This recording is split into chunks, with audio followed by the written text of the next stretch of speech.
É com uma enorme satisfação que eu cumprimento a todos com a graça e a paz do Senhor. Cumprimento ao pastor Davi, a liderança da Igreja de Cristo e a todos os nossos irmãos e amigos também. Desejo também uma excelente tarde. E com muita satisfação, eu quero trazer mais uma reflexão com base na palavra de Deus para as nossas vidas nesta tarde. Capítulo 16 do Evangelho segundo Lucas. Nós vamos refletir no texto que está do verso 19 ao versículo 31. Eu não vou ler o texto. Esse texto se trata da parábola do rico e Lázaro.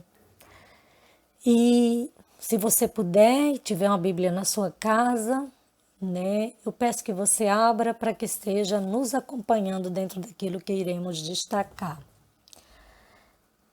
Esse texto se trata de uma parábola. Esta parábola, embora alguns cheguem a pensar que é uma história, ela trata de algumas verdades importantes. E ela foi dita por Jesus diante de um contexto. Capítulo 16, verso 14, então registra a situação que se passa para Jesus responder com essa parábola. Os fariseus tinham encarado com zombaria e desprezo a parábola que Jesus tinha contado anteriormente sobre a boa administração dos bens. Eles que eram homens avarentos, tinham muitas riquezas, muitos bens, mas que não usufruíam isso da forma correta. Portanto, desprezaram os conselhos de Jesus. É diante disso que Jesus então conta essa parábola, a parábola que ficou conhecida como o rico e Lázaro. E aí é interessante porque, embora essa parábola ela tenha como propósito nos mostrar, na verdade, que os bens dessa terra, por exemplo, eles não garantem, que a gente possa ter bens celestiais, ela mostra que, de fato, que pessoas que são abençoadas com riquezas materiais, com bens abundantes, necessariamente isso não reflete a aprovação de Deus, a bênção de Deus sobre a sua vida. E nem sempre aquelas pessoas que são pobres são pessoas amaldiçoadas, como às vezes a gente cataloga.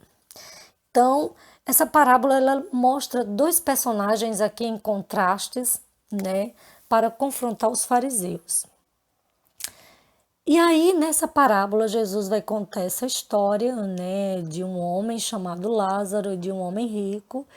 Eles têm uma situação bem diferente em vida e, de repente, a morte bate à porta deles e eles vão para um destino eterno, um destino totalmente diferente. E eu quero destacar nessa parábola, o que tem me chamado a atenção nessa parábola é justamente a realidade a respeito da morte para a qual precisamos atentar. Às vezes podemos estar muito bem em vida, mas a morte pode chegar e bater a nossa porta a qualquer momento. E aí nós precisamos, queridos, lidar com esta realidade hoje, pensar nisso hoje. E nós precisamos, à luz do que Deus nos mostra, saber como proceder diante disso. Então, eu quero destacar aqui algumas verdades para as quais precisamos atentar hoje. Em primeiro lugar, eu coloco aqui que a morte é uma realidade. A morte é uma realidade da qual não podemos fugir. E é uma realidade comum a todos.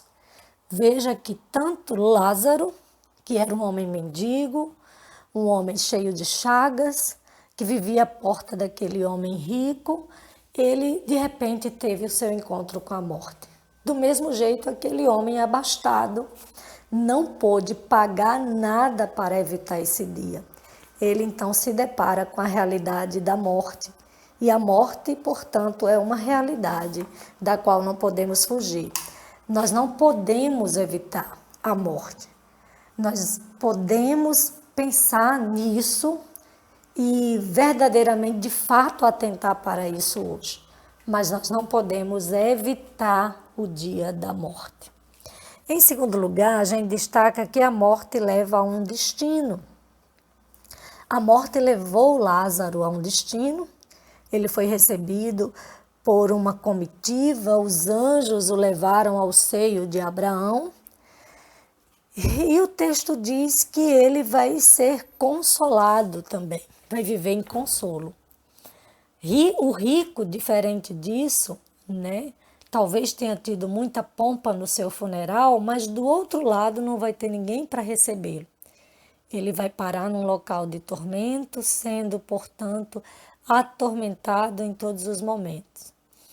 E aí a gente vai perceber que esse destino ele é diferente, cada um, na verdade, vai para um destino certo, mas a gente está contando aqui com duas realidades diferentes. Ou o nosso destino será o céu, a glória, ou o nosso destino será o inferno. Não tem uma outra opção. Não há nenhum lugar neutro, não há nenhum ponto para a gente ficar em cima do muro. Esses são os dois destinos reservados ao homem. E é muito interessante a gente perceber também que, além de certo e de diferente, esse é um destino imutável. Veja que o próprio rico, ele vai pedir a Abraão, né, que Lázaro possa pelo menos molhar a ponta do seu dedo para que possa aliviá-lo. E Abraão, na verdade, ele nega esse benefício. Não tem como mudar. Não tem como mudar a realidade vivenciada do lado de lá.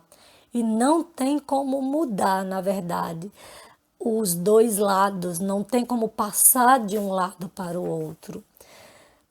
Quando se depara com essa realidade, o rico então percebe, né, em que ambiente ele está e como isso é imutável. Hebreus capítulo 9, verso 27 diz que ao homem está destinado a morrer uma vez e depois disso segue-se o juízo.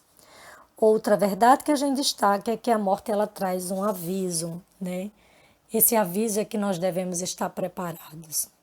Aquele homem rico não se preparou para o dia da morte e ele quer dar um jeito para que os seus irmãos se preparem, né? Ele se vê naquela situação e ele pede para Abraão, que está do outro lado, para enviar alguém e comunicar aos seus irmãos. Então Abraão responde para ele que eles tinham Moisés e os profetas. Moisés e os profetas aqui, na verdade, eles estão aqui como representantes das Escrituras. E foi através das Escrituras que Deus prometeu o seu Filho. Só existe uma forma de nos prepararmos para encarar a morte e para chegarmos do outro lado, num destino agradável, no destino certo, no destino que Deus reserva para nós, de gozo, de bondade, de bem-aventurança. É por meio de Jesus Cristo. Nós não podemos pensar que nós vamos nos preparar por meio das boas obras, daquilo que fazemos ou deixamos de fazer. Não. Só há uma forma, é ouvindo o que Deus falou por meio da sua palavra, nos mostrando que somente em Jesus há vida eterna. João 3,16 nos diz, porque Deus amou o mundo de tal maneira que deu seu único Filho, para que todo aquele que nele crê não pereça, mas tenha vida eterna.